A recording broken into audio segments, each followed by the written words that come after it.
Assalamualaikum warahmatullahi wabarakatuh. Waalaikumsalam warahmatullahi wabarakatuh. Alhamdulillah wassalatu wassalamu ala rasulillah Sayyidina Muhammad ibni Abdillah wa ala alihi wa sahbihi wa mawalah, amma ba'du.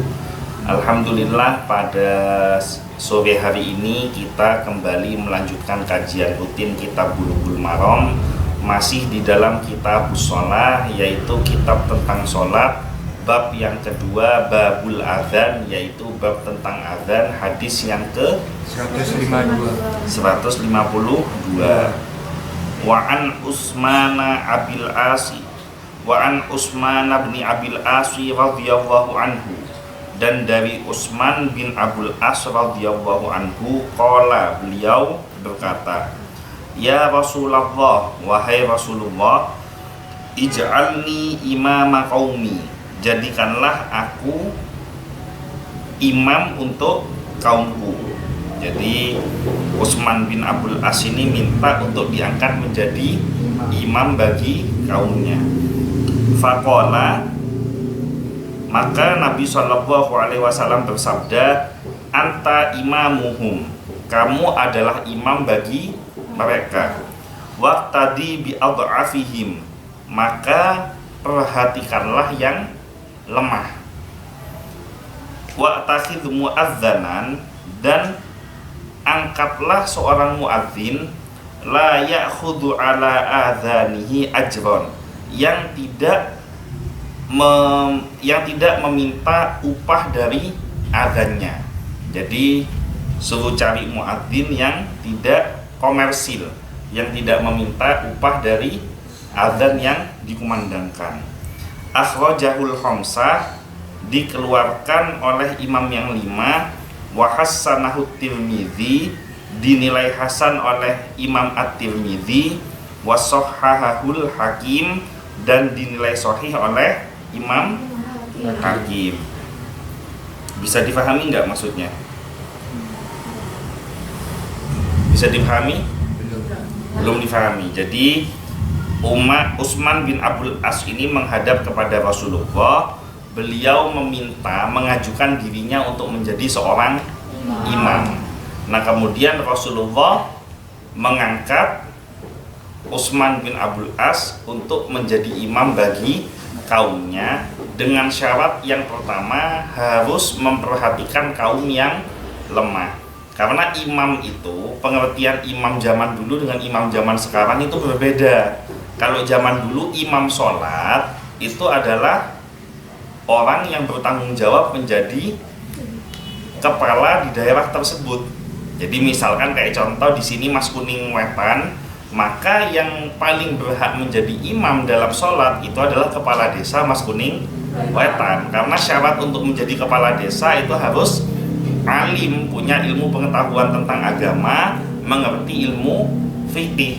Jadi kalau di Masjid Agung Istiqlal yang paling bertugas yang paling berhak untuk jadi imam ya presiden. Nah, tapi kan yang terjadi zaman sekarang ada perbedaan antara kepala negara dengan imam yang ada di masjid gitu. Jadi perintah perhatikanlah yang lemah, maksudnya kan Utsman bin Abul As ini sudah diangkat menjadi imam oleh Rasulullah. Maka seorang pemimpin yang baik adalah mengutamakan kepentingan yang lemah, mengutamakan kepentingan kaum lemah. Nah, kemudian yang kedua, perintah dari Rasulullah kepada Utsman bin Abul As, suruh mengangkat muadzin, suruh cari muadzin, tapi syaratnya muadzin yang tidak meminta upah dari setiap adzan yang dikumandangkan. Jadi jangan cari orang yang komersil, kurang lebih seperti itu. Paham ya? Jadi maksud yang disampaikan begitu. Kita lanjutkan syarahnya. Yang pertama, hadis ini jadi dalil boleh meminta menjadi imam jika punya tujuan yang baik, yaitu ingin mewujudkan kemaslahatan kaum muslimin. Misalkan tiba-tiba Zuhdi protes ya. Ini kalau Ustadz tidak hadir, yang jadi imam jangan Faris, yang jadi imam saya aja. Loh, kenapa? Kalau yang jadi imam Faris langsung afdhalud dzikri fa'alam annahu, zikirnya kurang panjang. Doanya pendek saja ya kan. Satu rakaat saya belum selesai, Faris sudah selesai berdoa. Itu kan satu paket itu. Kalau saya wiwitannya lebih panjang, supaya apa? Supaya istiqomah zikir panjangnya lebih baik. Tidak apa-apa, minta seperti itu boleh. Jadi untuk menjadi imam itu mengajukan diri boleh, dengan syarat ada kemaslahatan dan dirinya lebih baik ketimbang imam yang ada pada tempat itu. Nah, untuk imam yang bertugas pada tempat itu tidak boleh tersinggung atau sakit hati kalau ada yang lebih baik. Itu kan sudah dicontohkan pada zaman Abu Bakar As-Siddiq, yang diangkat menjadi panglima perang adalah Khalid bin Walid.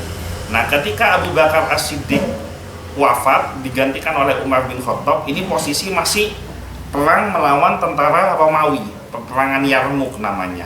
Panglimanya masih Khalid bin Walid. Nah, salah satu perintah pertama Umar bin Khattab sebagai seorang khalifah adalah mengganti Khalid bin Walid dengan Abu Ubaidah bin Jarrah untuk menjadi panglima perang. Ketika surat ini sudah sampai kepada Khalid bin Walid dalam posisi sedang bertempur, ini tidak diumumkan oleh Khalid bin Walid, disimpan dulu. Kenapa? Karena kalau diumumkan pada waktu bertempur, dikhawatirkan terjadi kekacauan, takut moral pasukan jadi turun, karena kan pasti ada yang pro, ada yang kontra dalam setiap kebijakan. Semua kebijakan pasti akan ada yang setuju dan ada yang menolak. Itu sudah biasa, itu sudah mutlak gitu. Nah, ketika peperangan sudah selesai dan umat Islam mendapatkan kemenangan, maka Khalid bin Walid dengan lapang dada mengumumkan kepada seluruh pasukannya bahwa saat ini dia bukan panglima, dan yang menjadi panglima kaum muslimin adalah Abu Ubaidah bin Jarrah. Bukan dengan sombongnya dia mengatakan saya nggak mau diganti, kalau bukan saya perang tidak mungkin menang. Tidak begitu. Khalid bin Walid dengan lapang dadanya, detik itu juga ketika ada kesempatan untuk dipindah tangankan jabatannya tanpa ada resiko yang muncul, maka Khalid bin Walid menyatakan bahwa sudah ditunjuk panglima yang baru. Nah, itu pembelajaran panglima perang yang memimpin kaum muslimin melawan pasukan Romawi yang jumlahnya 6 kali lebih banyak. Jadi umat Islam 4.000 orang melawan 24.000 orang. Makanya kalau di sini masih latihan jadi kepala operasional, kepala marketing, kepala keuangan, terus dicopot atau digeser, latihan jangan sakit hati, belajar dari Khalid bin Walid. Tapi mengajukan diri untuk menjadi pemimpin boleh. Misalkan di toko kamu mengajukan diri tidak apa-apa. Misalkan seandainya Sulai mengajukan diri, ya kan? Ini kayaknya kepala operasional ini tidak cocok kalau Mbak Has ini, umpama gitu. Kenapa kok tidak cocok? Ya pokoknya cocokan saya. Nah, kalau pakai pokoknya tidak boleh. Tapi kalau ada penjelasan kenapa, itu tidak apa-apa ya. Selanjutnya, adapun meminta jadi imam untuk mencari kekuasaan, meminta jabatan, itulah yang tercela. Jadi meminta diri untuk jadi pemimpin dengan tujuan kemaslahatan itu boleh. Bahkan wajib kalau seandainya bukan dia yang mimpin akan muncul mudarat gitu. Tapi kalau seandainya minta jadi pemimpin tujuannya hanya untuk meminta kekuasaan, mencari kekuasaan atau jabatan, itu yang dilarang. Yang kedua, hendaklah imam memperhatikan keadaan makmum karena ada yang lemah dan umurnya sudah sangat tua. Nah, jadi kalau mau jadi imam, noleh dulu ke belakang. Makanya kan kalau syariat imam itu mau sholat, suruh ngelihat makmumnya dulu, ya toh? Imam yang betul itu bukan langsung Allahu Akbar, tapi lihat dulu. Apa tujuannya? Yang pertama untuk meluruskan dan merapatkan sholat, kan sawu sufufakum fa inna taswiyata sufuf min tamamis sholat. Yang kedua, lihat-lihat ini makmumnya ini siapa saja. Kalau makmumnya santri, ya kan, makmumnya orang yang memang sudah alumni pondok, makmumnya orang yang memang seneng ngaji, kamu baca Al-Quran panjang-panjang tidak apa-apa waktu jadi imam. Tapi kalau ada yang tua renta, ada yang pinggangnya sakit, ada yang lututnya sakit, kemudian ada orang yang baru tobat, baru masuk ke dalam masjid, ya kamu bacanya jangan panjang-panjang, cari surat yang pendek-pendek. Supaya apa? Supaya mereka merasa tidak terbebani dengan ibadah sholat. Dan kalau misalkan makmumnya tua, gerakan sholatnya jangan terlalu cepat, sedang-sedang saja. Jangan terlalu lama, jangan terlalu cepat. Harus ada tumakninahnya. Kenapa? Karena ini yang komplain ini sudah tua kan? Karena kalau terlalu, terutama ini kan mau bulan Ramadan nih, ya kan? Itu tolong imam tarawih perhatikan makmumnya. Kalau makmumnya ada mbak-mbak, jangan kayak sepur balapan kalau jadi imam. Akhirnya apa? Akhirnya makmumnya baru sujud, imamnya sudah ruku, sudah i'tidal. Nah, akhirnya sholat makmumnya tidak sah karena terlambat lebih dari 2 gerakan imam. Jadi diperhatikan makmum itu. Selanjutnya, dalam sholat kaum lemah atau du'afa butuh untuk diperhatikan. Perhatian ini juga berlaku dalam segala sesuatu, misalnya safar dan jihad. Jadi kita kalau jadi imam dan makmum itu pembelajaran yang luar biasa di dalam kehidupan bermasyarakat, di mana kita diajarkan untuk memilih imam yang tepat dan menjadi imam yang tepat dengan memperhatikan kebutuhan makmumnya. Jadi tidak boleh. Bahkan ada seorang sahabat Nabi yang dilaporkan kepada Rasulullah karena jadi imam sholat dan membaca bacaan Al-Quran yang sangat panjang. Rakaat pertama dia baca surat Al-Baqarah sampai selesai. Rakaat kedua dia baca Ali Imran sampai selesai. Akhirnya protes kepada Nabi, dilaporkan kepada Nabi bahwa si sahabat ini menjadi imam dengan bacaan yang sangat panjang. Apa jawaban dari Nabi?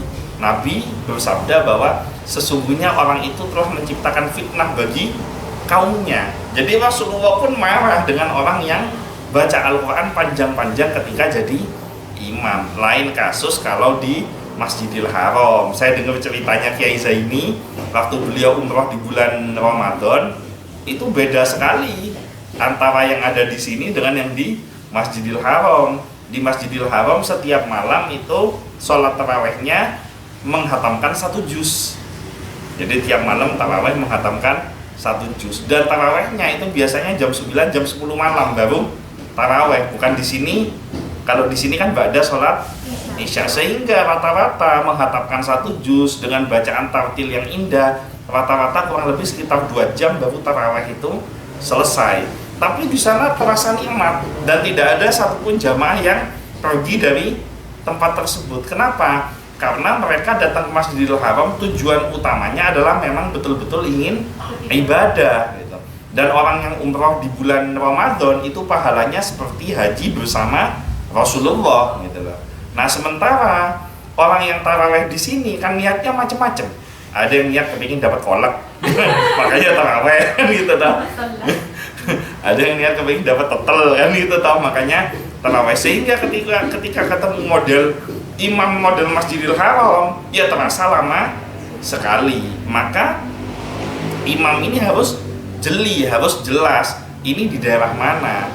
Kalau misalkan kamu jadi imam di Masjidil Haram, tidak apa-apa, diucul itu ilmu hafalannya, ya kan, sampai 2 jam tidak masalah gitu. Di Masjid Nabawi tidak masalah. Atau kamu punya pondok pesantren, kamu jadi kiainya, nah, hafal Quran, santrinya jadi makmumnya, tidak masalah gitu.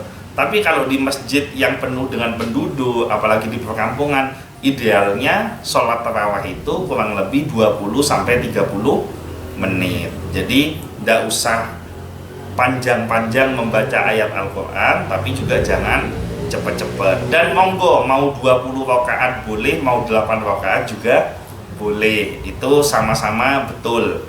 Nasnya, dalilnya bagaimana? Kalau yang 8 rakaat dia itba kepada Rasulullah. Rasulullah itu sepanjang hidupnya kalau taraweh 8 rakaat, tidak pernah 20 rakaat. Tapi yang dibaca suratnya panjang-panjang.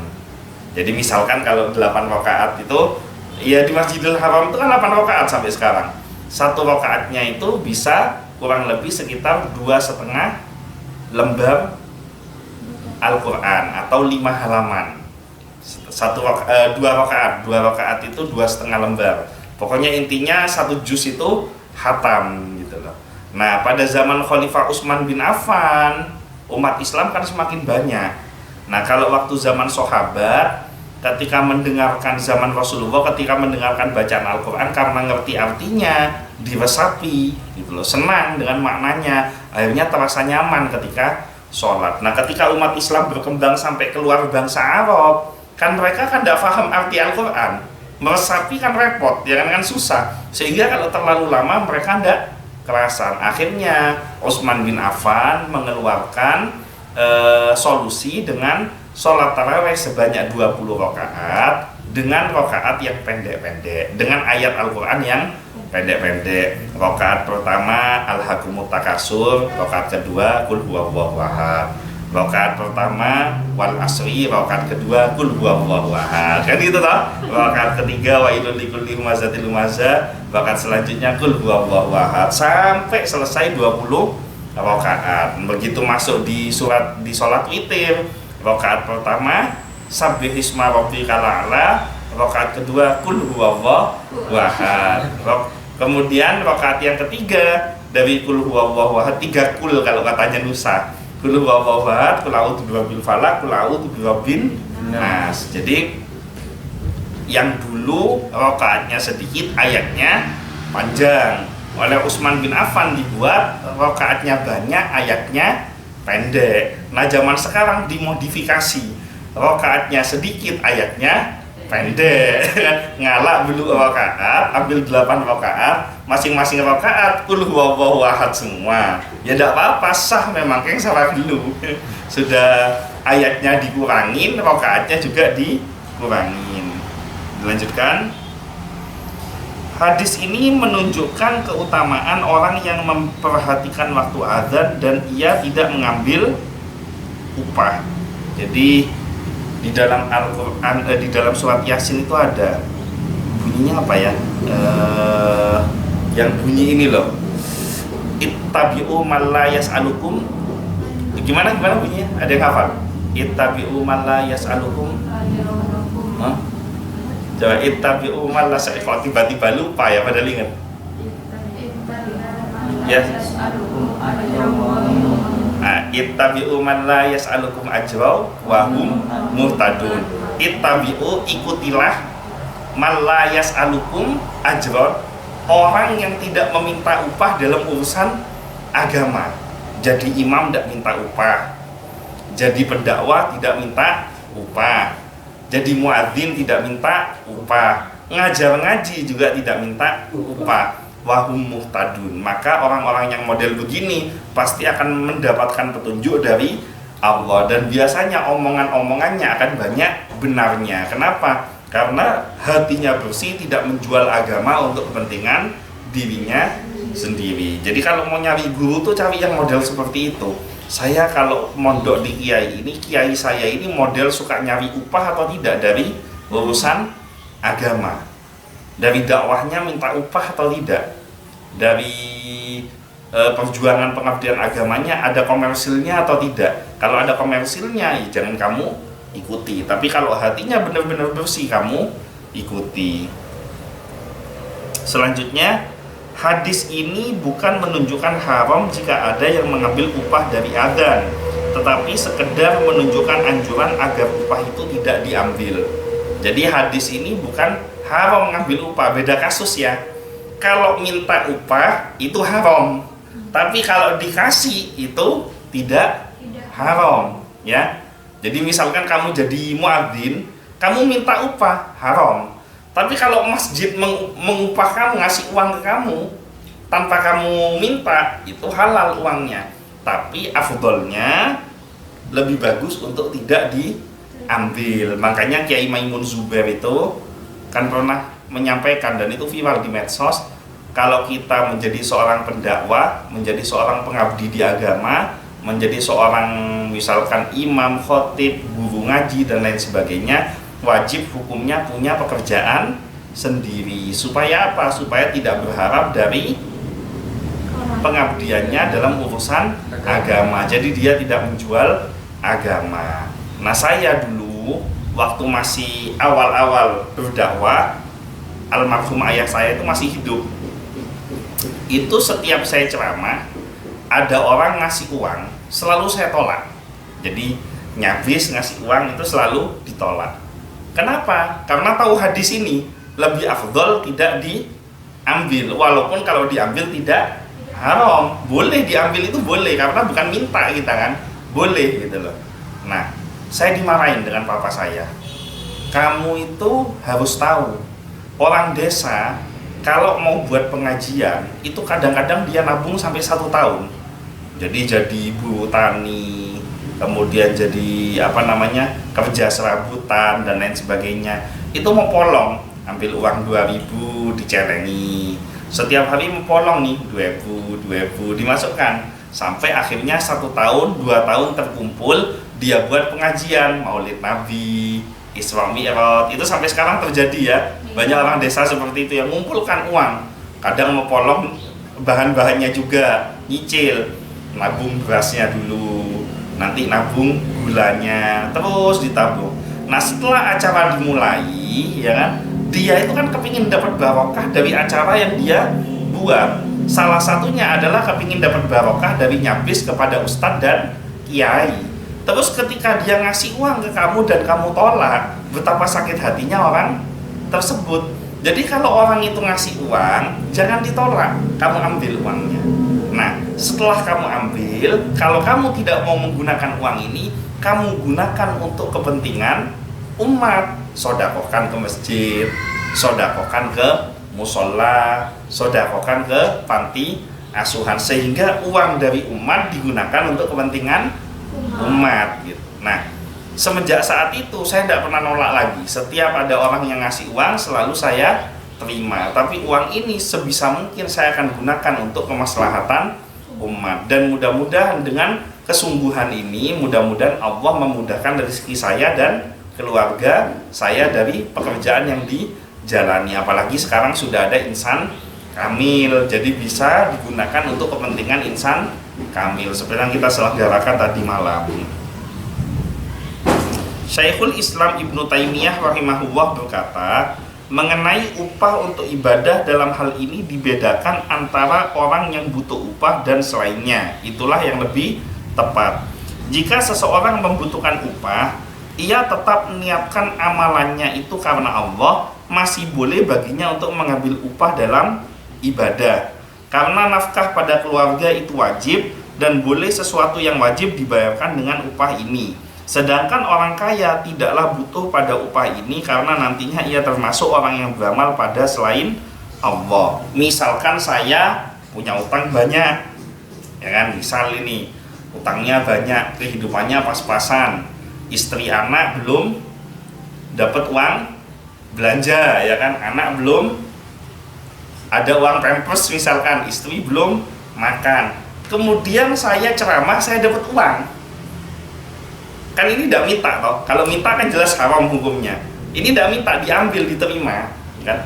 Uang ini boleh digunakan untuk melunasi utang, boleh untuk menafkahi istri, boleh untuk anak, boleh, dengan catatan memang sedang kondisi butuh dalam hal yang mendesak. Tapi kalau saya kaya, uang saya banyak, saya tidak, kebutuhan hidup saya semuanya sudah tercukupi, hutang saya juga sudah tidak ada, maka uang dari dakwah yang saya terima ini alangkah jauh lebih baiknya jangan digunakan untuk kepentingan pribadi.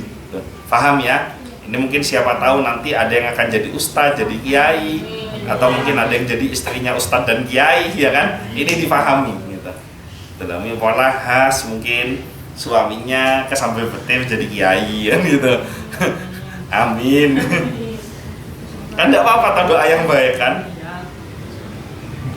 Di antara dalil pendapat Ibnu Taimiyah adalah ayat ketika membicarakan tentang orang yang ingin memakan harta anak yatim, yang disebutkan wa man kana ghaniyan falyasta'fif wa man kana faqiran falyakul bil ma'ruf.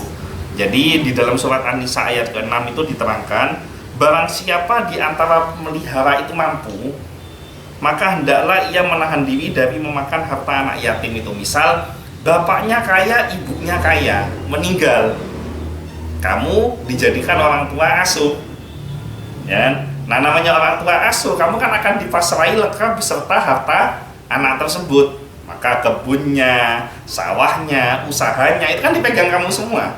Karena anak ini masih kecil kan gitu toh. Kalau kamu kaya, haram hukumnya kamu ngambil haknya anak yatim ini. Tapi kamu punya kewajiban untuk menjalankan usaha yang ditinggalkan.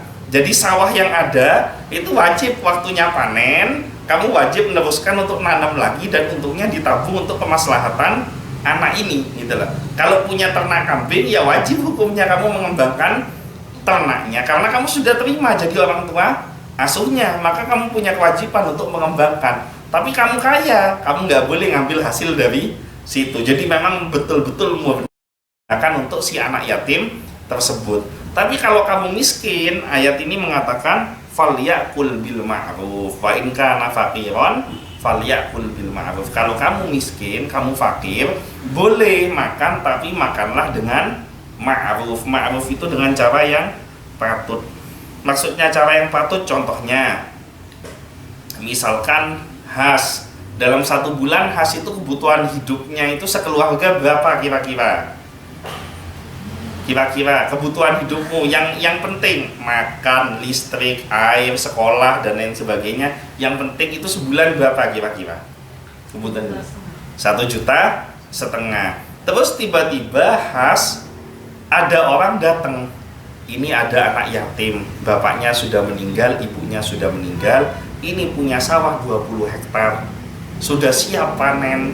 Nah tolong dibantu, ini anaknya kamu asuh, kebutuhan dari anak ini semuanya ambilkan dari hasil sawah itu. Nah kemudian tolong sawah ini kembali dikembangkan, ditanam lagi.